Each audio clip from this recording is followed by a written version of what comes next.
สวัสดีค่ะสวัสดีครับต้อนรับทุกท่านนะครับกลับสู่เมนสเตจอีกครั้งหนึ่งครับรวมถึงทุกท่านเลยที่อยู่ในพารากอนฮอลล์ศูนย์การค้าสยามพารากอนและก็สวัสดีไปยังผู้ที่ชมผ่านช่องทาง Facebook Fanpage ETDA Thailand ครับผมอีกท่านนะครับเข้าสู่ Digital Governance Thailand 2024 หรือ DGT 2024 ครับ Digital Momentum for the Future ปรากฏการณ์แห่งอนาคตรวมพลคนดิจิทัลที่ล้ำทั้งมุมมองนวัตกรรมครอบคลุมทุกมิติอยู่เคยครับผมท็อปคณิตวานิกมลนันท์ค่ะและดิฉันออยานวีคุปตะเวทินค่ะวันนี้นะคะเช่นเคยค่ะในช่วงบ่ายเราก็คงยังอยู่ในเมนสเตจนี้รับหน้าที่เป็นพิธีกรนะคะจนเสร็จงานค่ะวันนี้เมนสเตจของเรานะคะจะมาร่วมกันเปิดมุมมองและประสบการณ์ด้านดิจิทัลนะคะจากกูรูชื่อดังนะคะจากหลากหลายหัวข้อไม่ว่าจะเป็น The Future of Job นะคะ Future Skill กับการเปิดอนาคตการทำงานทักษะแห่งอนาคตเพื่อคนดิจิทัลนะคะรวมไปถึงการประยุกต์ใช้ AI นะคะสู่การ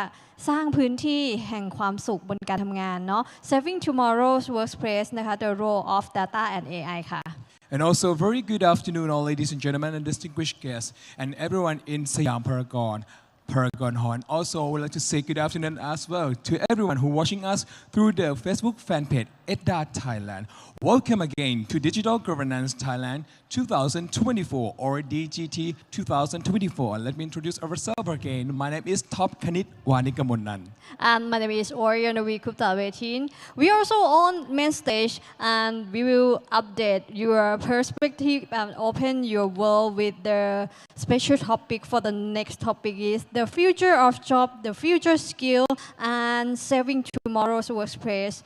The role of data. Sam, now you can share Value of e-commerce survey in compare. Thailand หรือมูลค่าทางพาณิชย์อิเล็กทรอนิกส์ของไทยก่อนปิดท้ายด้วยกับอินฟลูเอนเซอร์ชื่อดังครับผมจากเพจ Buffalo Gags ที่จะทำให้คนทำงานได้รู้ว่าแม้เทคโนโลยีนะครับก้าวไกลไปแล้วก็อย่าไปกลัวเพราะว่าเราเนี่ยจริงๆนะครับผมค่ะใช่แล้วค่ะวันนี้ก็อัดแน่นด้วยกิจกรรมต่างๆนะคะอีกหลายเซกชันเลยถึงจะมีเวลาน้อยนะคะแต่ก็ยังมีกิจกรรมมาด้านบนเวทีไม่ขาดสายเลยค่ะ And also today we're going to end with the last session with the influencer very popular in Thailand from the Facebook page Buffalo Gags. Yes, and we also update the value of e-commerce survey in Thailand together. แน่นอนครับสำหรับเซสชันนี้เซสชันแรกในช่วงบ่ายเรามีอะไรครับคุณออยบ่ายนี้ Exclusive มากค่ะคุณท็อปค่ะเพราะว่าเราจะชวนคนไทยนะคะมาเปิด Future of Job นะคะกับผู้เชี่ยวชาญจากหน่วยงานชั้นนำนะคะอย่าง World Economic Forum นั่นเองค่ะและคุณจะได้อัปเดตนะครับและพร้อมนะครับผมก่อนใครเลยแบบเข้าใจง่ายครบจบทุกมิตินะครับผมทำให้เห็นมิติสำคัญของความท้าทายที่ไม่ใช่แค่ประเด็นในไทยแต่ฟังไปถึงมุมมอง global ทีมทำรีพอร์ตตัวเล่ม The Futures of Job นะครับผมหรือตรงกับหัวข้อ The Future of Job ในวันนี้และสปีกเกอร์ของเราจะมาในช่องทางของออนไลน์ครับผมใช่แล้วค่ะเราจะไม่รอช้าเลยดีกว่านะคะงั้นเราเข้าสู่หัวข้อของเซสชันถัดไปของเราเลยดีกว่าค่ะ For the section let's update your work skill with the future job by the speaker from abroad they are standby in online already right yes they are in a live position can you please check for me again for sound check again all right please first of all I would like to first person for today is Miss Elselot She's a leader at the World Economic Forum, where she spearheads the mission of work, wages, and job creation within the Center for the New Economy and Society. And for the second speaker is Mr. Sam Gulling. He is the lead author of the World Economic Forum's flagship labor and market report from the Future of Job report. All right, I think two of you guys stand by already on the page at the back. Hello. Hello, 1, 2, 3, 4, 5. Do you read me 5? All right. Hello. You read me 5? Yes. Very good. 5. You guys ready for that? Absolutely. Right. Okay, if you guys ready, I'll give you a stage for you. Ladies and gentlemen, put your hands together for this session. ค่ะขอเสียงปรบมือดังๆให้กับเซสชันนี้ด้วยนะคะ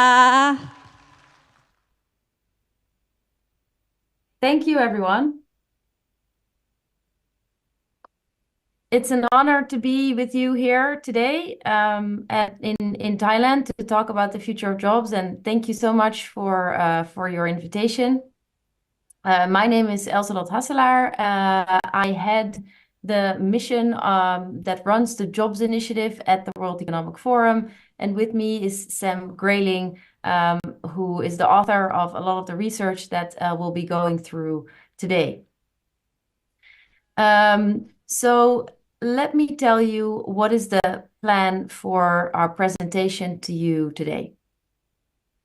We will do four things. First of all, I will briefly run you through the overview of the Center for the New Economy and Society at the World Economic Forum that we work for, to tell you a little bit on what we do on a daily basis.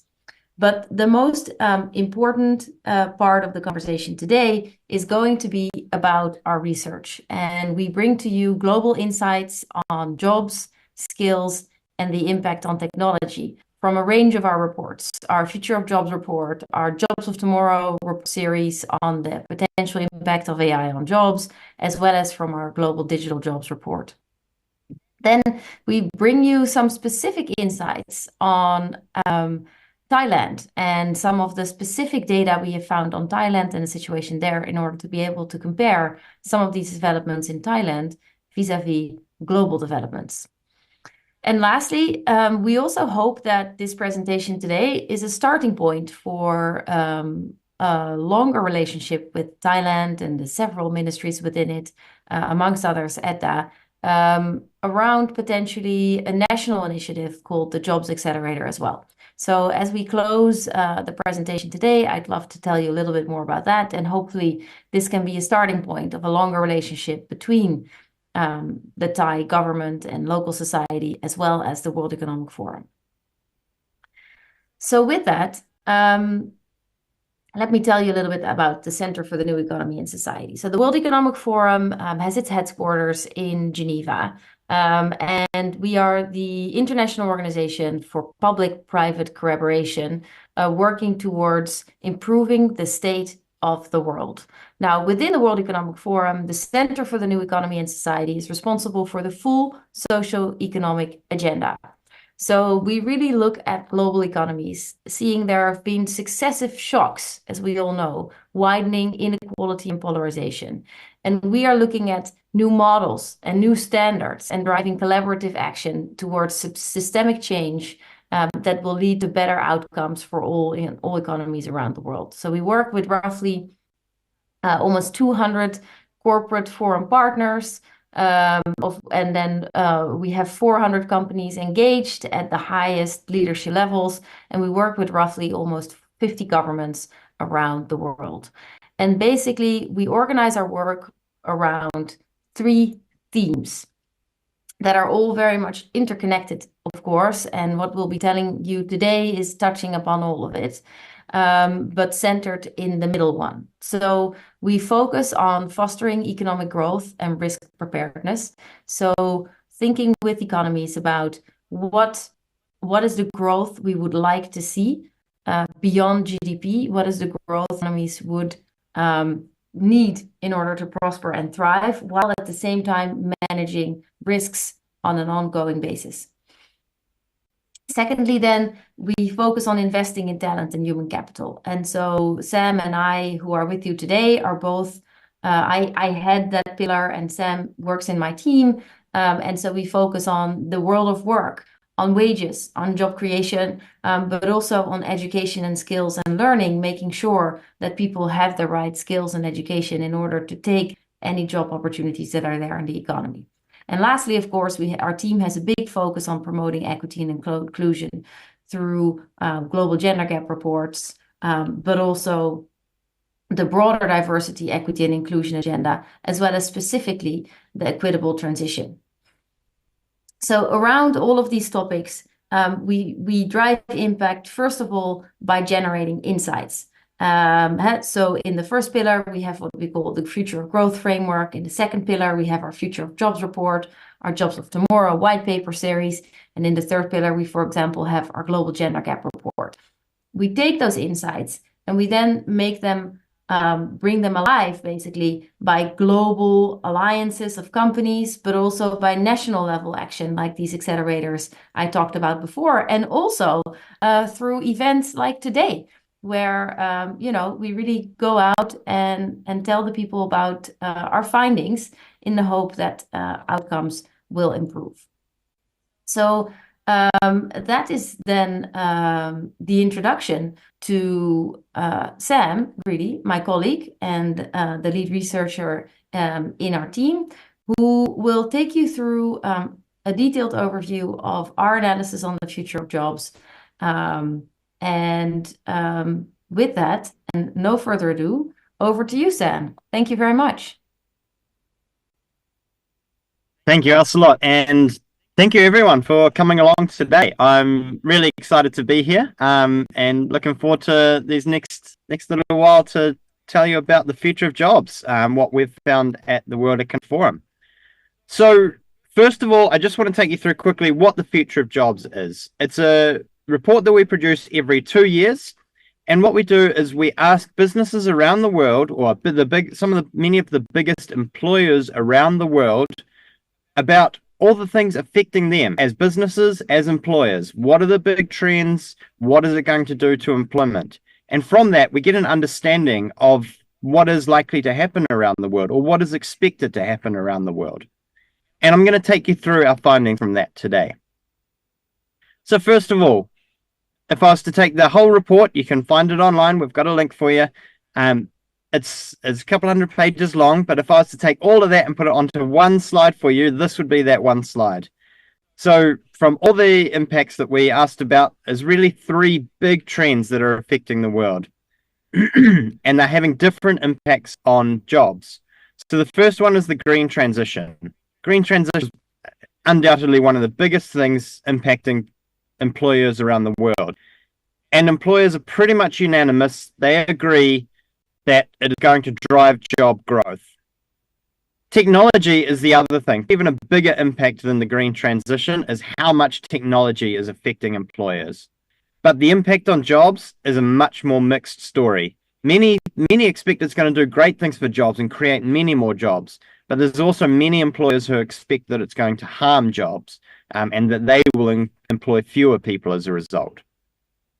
And finally, the economic outlook. This was done about a year ago now. So, in fact, we did release a report on the 1st of May last year.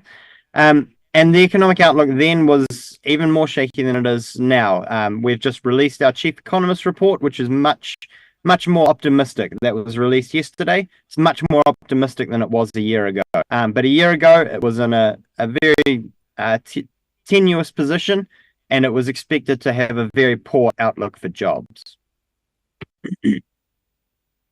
Now, the next slide is one of the key findings, really, is that if we look at how many new jobs we expect there to be created and how many jobs we expect to be lost, they work out at about the same number, but they represent a quarter of today's jobs. So that means you've got the equivalent of a quarter of today's jobs changing in the next just 5 years. So what that says is that there's going to be, this is not just people moving between different jobs, this is actual jobs being created from nothing or existing jobs that no longer exist. And so what we know here is that we need to anticipate and prepare for a world where jobs are changing. And which jobs exactly? This slide here just sets out the fastest growing and fastest declining jobs. And you can see that the list on the left, this growing job list, particularly relevant today, it's dominated by technology space. So we're expecting things like AI, machine learning, business intelligence, information security analysts. These are all expected to be the fastest growing jobs. There's a couple of green related too, sustainability specialists, for example, right up at number 2. But certainly anything in the technology space, those are the areas where the fastest growth is expected. On the declining side, it's actually been a similar story since we started this report in 2016. You can see things like bank tellers and, in fact, all clerical work is expected to be the fastest in decline. Now, this slide here, for me, is one of the absolute key takeaways from the report. I still look at this and I think this is incredible. We asked employers, of the core skills that your employees use today, how much of it do you expect to change in the next 5 years? And the average response was 44%, which is pretty much half the skills.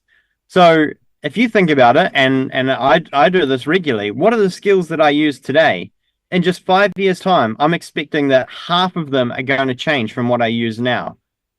To me, if there's not a better way to say how important it is to upskill and reskill constantly in a modern environment, I don't know a better way to say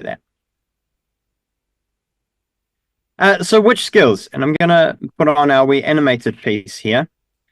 So here we asked, what are the top skills that are prioritized today? You see analytical and creative thinking up the top, and then things like resilience, motivation, self-awareness, curiosity. So those are the top skills today. But what happens in 5 years' time? What are expected to be the big skills? You saw there, AI and big data, which came not even on the top 10 list for today. It's expected to be up there in third. And leadership and resilience was the other piece. So we just see there the impact of technology on skills, really, and what it is that that various employers are expecting. This piece here then shows a little bit about how the world of work is changing.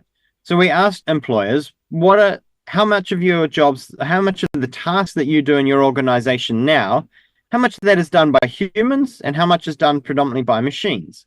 And it came out to, right, as of today, it's about a third machines and 2/3 human. And then we asked them, what do you expect this to be in 5 years' time? And the result, you can see here, jumps quite a significant distance. So certainly, and this won't really surprise anyone. We expect that machines would take over a bigger chunk of the work, which what that means for jobs is 10.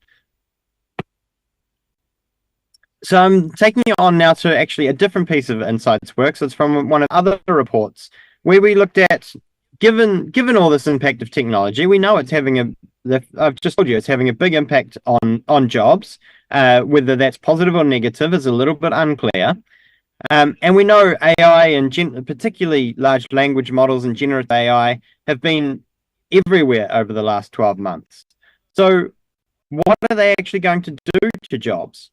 So what we did is we looked at tasks done across various jobs around the world, and we said, which ones of these are most likely to be impacted by large language models? Specifically, are they likely to be automated, so no longer need to be done by a human, or are they likely to be augmented, so they can be done in a more effective manner?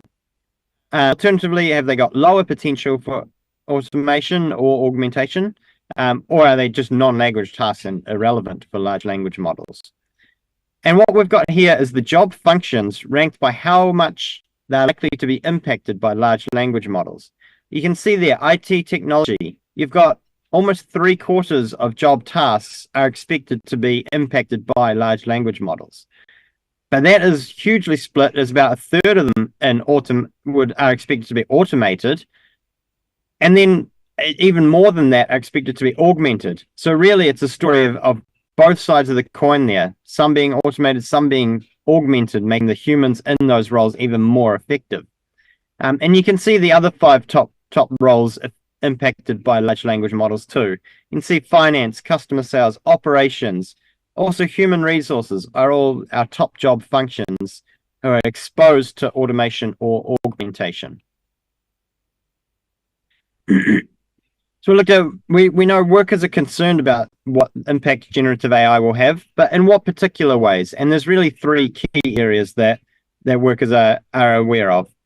First is job change and job displacement risk. And we know this is a major thing, and it's up to employers and employees to determine our next path for this, what happens here. But undoubtedly jobs will change. We identify that we're already expecting 1/4 of jobs to change, and I suspect when we bring out our new results for the future of jobs at the end of this year, we may see even bigger than that. Who knows? We'll see when the data comes out. So we know there's going to be big job change, and certainly jobs, there will be displacement, but what does it mean for people, and where do they go, and how do we utilize them? The next piece that employees are particularly concerned with is job quality. What will large language models do to the actual jobs? Will they make them jobs that can be more engaging or less? It's an unclear thing there. And the final one is skilling and learning. And we actually found that most workers are reasonably confident in their ability to upskill, but it's whether they have the skills that they need and that will remain relevant remains to be seen. So from all of that was all global findings across a couple of our different insights pieces. Now I want to talk to you about specifically a few of our findings in the future of jobs, but specifically for businesses or employers who operate in Thailand. So let's have a look. The first one is on macro trends. So we asked employers, what are the big trends affecting your organization? And you can see here, categorically, trends around the world, employers operating in Thailand are much more aware of all the things happening and expect them to be much more influential than the rest of the world. So you can see the light blue bar, the top bar is Thailand, and the darker blue bar is the global findings. And every single one of these trends, Thai employers expect to be more influential than the average finding for the world. And I just want to draw your attention to one or two in particular, which is the first one is the broader application of environment, social, and governance standards. That's the third one down on the list. On global average, about 4 out of 5 employers expect to be affected by this. But in Thailand, it's more than 9 in 10. So over 90%, and it's actually the biggest impact of all the trends, equal there with increased adoption of new and frontier technologies. So particularly relevant at the conference today, the impact of technologies plus the impact of ESG, they are top of mind for employers in Thailand. Now, what impact will these trends have on jobs is another question. And what we found there is actually Thailand and global findings are pretty much equal for all of those trends, apart from this one here, which is broadening digital access. You can see a much more optimistic outlook from Thailand. Again, Thailand is that top bar. And so we see 61% of employers expect that more digital access will result in more jobs, and just 15% expect it to cause a decline in jobs. Both of those findings much more positive in Thailand than they are globally around the world. So an interesting finding, again, particularly in today's context, that more digital access is expected to have a much more positive impact on jobs in Thailand than it is elsewhere around the world. Then I wanted to take you through technology adoption. So again, we asked employers, which technologies are you planning to adopt in the next 5 years? And I thought that would be a particularly relevant finding for today's session. Again, pretty positive technology uptake from Thailand. In general, most technologies are more likely to be adopted by employers in Thailand than elsewhere. But one really sticks out to me, at least, and that's big data analytics. Almost all, 94% of employers in Thailand expect big data analytics to adopt big data analytics. It's big around the world, don't get me wrong, 80% is the global finding, but 94% in Thailand is a massive jump up there. And then a couple other down the bottom, which are less common around the world, but more in Thailand, is around environmental management and climate mitigation. So again, that ESG side comes through again in the technology story. And just one more finding that I really want to illustrate for everyone here is we ask employers, what are the big barriers to transformation in your business? So what is it that's stopping you really achieving what you want to achieve? And on the global findings, you can see skills gaps or ability to attract talent. Those are the top two. But I really want to drill in on inability to attract talent in Thailand. It is massive. It's actually one of the highest ratings on this particular question that I've seen from any country. So 3/4 of employers expect that the inability to attract talent is the key thing that's going to pull them back, or a key thing. So so the importance of talent, and this is for businesses. So this is a business concern, not just an HR issue. It's a business concern. The ability to attract talent is absolutely critical, and especially in Thailand. There's the QR code. I think you'll see these slides as well. But if you scan that, you can see the full report. And do enjoy. I'll pass it now back to Elselot to wrap us up.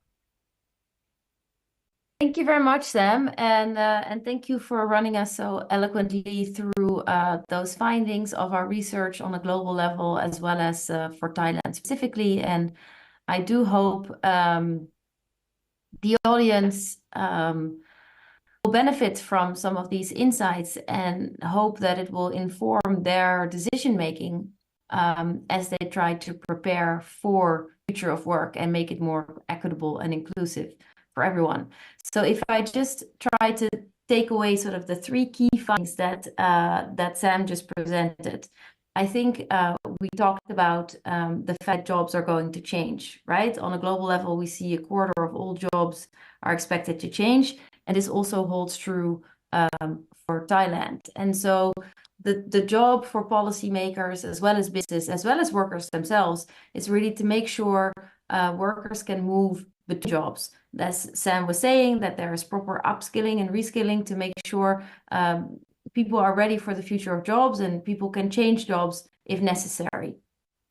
The second big thing we heard is that generative AI is potentially going to have a large impact on jobs.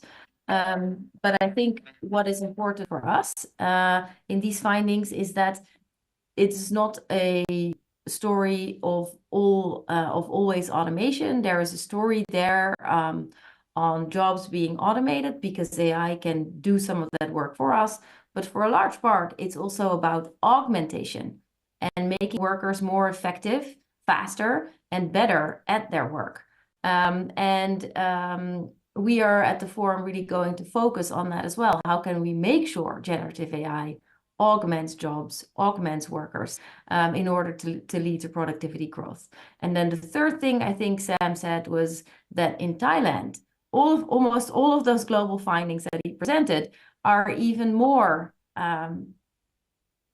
clearly present in the Thai economy, where a lot of these macro trends are even more clearly indicated by survey respondents as impacting their businesses, but also the issue that, you know, workers and having people to do your jobs and not having access to them is even a more pronounced problem in Thailand than on a global average. And on global average, it's already a really big theme.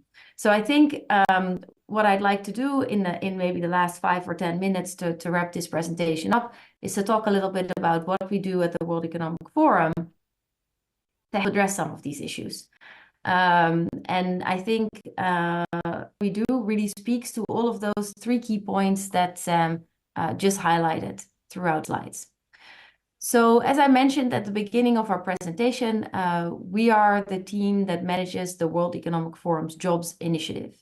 And this is a global initiative that involves many countries and companies around the world that work towards good jobs for all in this context of ongoing labor market disruptions, as we have just sketched for you. And so we have defined 4 objectives that would help us drive towards that ambition in the immediate term. And you'll see that these 4 objectives are all very much linked to the outcomes of our research that Sam just ran us through. So first of all, we are working towards preparing leaders and workers for these dynamic job transitions. So that really links back to the first key message we just highlighted, that jobs are going to change, workers are going to have to move between jobs as some jobs disappear and others will grow. So we are driving a work stream around enabling workers to do that. Secondly, also connecting back to that key finding that we just saw, ensuring AI leads to job augmentation and productivity growth. So they're also making sure that we analyze trends. What do we see happening in industries in terms of the impact of AI on jobs? And what are frameworks or proactive steps we can take that adopting these kinds of technologies will lead to the outcomes we would like to see. Thirdly, we have a long-standing commitment to driving job quality, and we will continue to do that mainly through a global alliance called the Good Work Alliance, where we bring leading companies together to make commitments around our good work framework, where we have defined good jobs along 6 pillars, including things as wages, but also items as technology adoption and doing that responsibly, as well as ensuring workers have access both to flexibility and protection. Then fourthly, we also support the creation of good jobs. And this really speaks to some macro labor market outcomes that we haven't talked about so much in this presentation. But what we see is that there is a diverging trend in labor market outcomes between different types of countries. We see that many high-income countries at the moment face labor shortages, so don't have enough access to workers for the jobs that are there, while at the same time, they're looking at working age populations that are declining because of demographic trends. Now, what we see in some low and middle income countries is currently still suboptimal unemployment levels, so not enough jobs for the people that are there, while at the same time, some of these countries are facing growing working age populations because of demographic trends. So there are countries where there's, if you want to cut it really short, there are not enough workers, but there's other countries where there are not enough jobs. So for those countries, we also want to focus on job creation and making sure policymakers always have that angle of job creation in their mind as they drive policies forward. And we particularly work on that, what we call the Global Future Council on Job Creation. That is like a think tank that is thinking through policies on job creation with us. So how are we working towards trying to achieve all of these objectives? And we do that on 3 levels. I told you a little bit about it at the beginning of the presentation, but we always start by driving actionable labor market foresight through developing these insights products. And I think what you saw today in the presentation from Sam is that we generate these insights on a global level. Wherever we can, we always specify it on a national level and make sure that these insights are then usable by policymakers around the world. And so today you, for example, heard about our Future of Jobs report that indeed takes insights from from around 800 business executives around the world, and we'll be publishing the next round of that report at the end of this year. You heard us about our research work stream around the impact of AI on jobs, and we're continuing that work stream as well, also towards a white paper on job augmentation and productivity growth to come out also at the end of the year. While we are also doing research on these job transitions.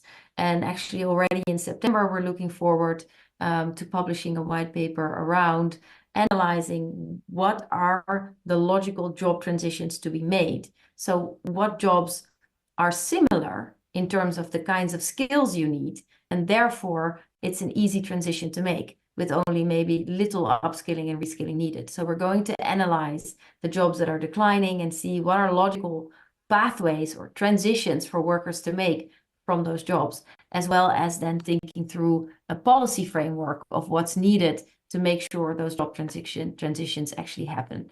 So that is just some examples of the kind of research we will be doing over the course of the year, and I would like to say stay tuned. Then secondly, we drive this work forward through engaging constituents around our portfolio. So I think I mentioned the Good Work Alliance just now. That is a global alliance of companies that come together around the job quality agenda. We also have what we call the Chief Human Resources Officers community. So we bring roughly 200 CHROs from around the world together in our community that really help drive the work of the overall jobs initiative forward.